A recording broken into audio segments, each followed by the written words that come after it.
All right, today we're tackling a question that I think haunts every single investor. How do you actually find an edge in a market that seems designed to have none?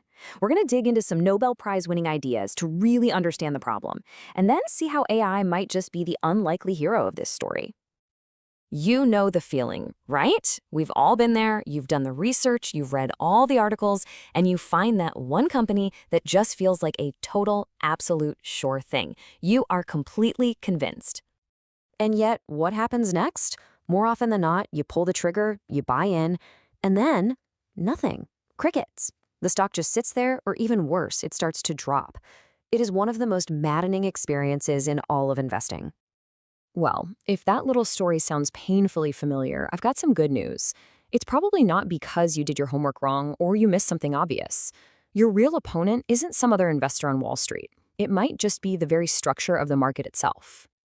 So let's start with that fundamental challenge, the really big uphill battle that every single one of us is facing. It all comes down to this thing called the efficient market hypothesis, or EMH.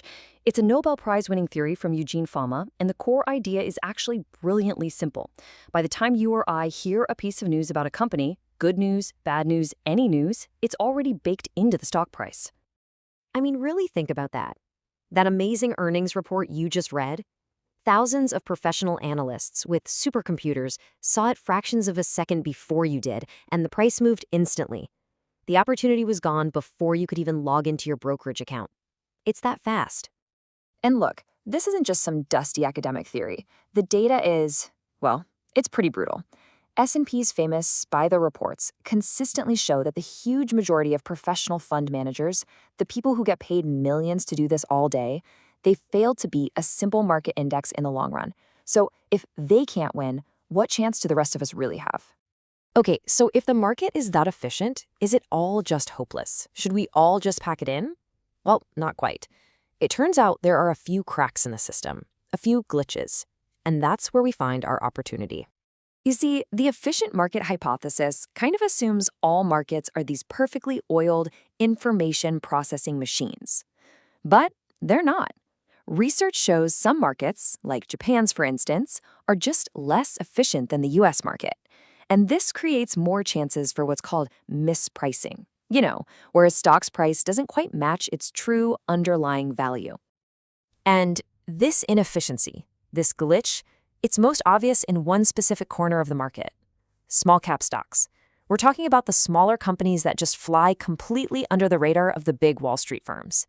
This is the hunting ground we're looking for. And again, this isn't just a hunch. It's backed by some landmark economic research, the Fama French three-factor model. Yep, another Nobel Prize-winning idea. And it found that besides the overall market, a size factor helps explain returns.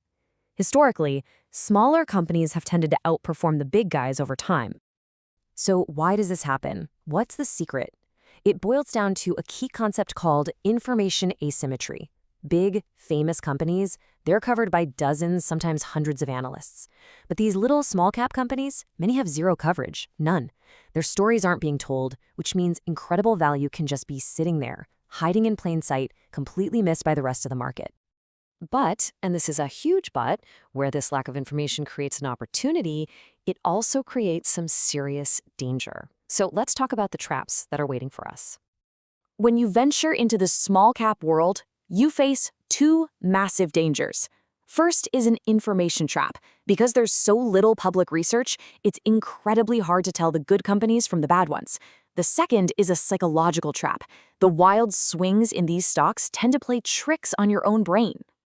Let's hit that information trap first.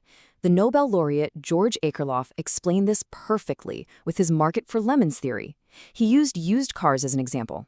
If buyers can't tell a great car, a peach, from a total piece of junk, a lemon, they're only going to be willing to pay an average price. Well, what happens then? The owners of the good cars leave the market, and pretty soon all that's left for sale are the lemons.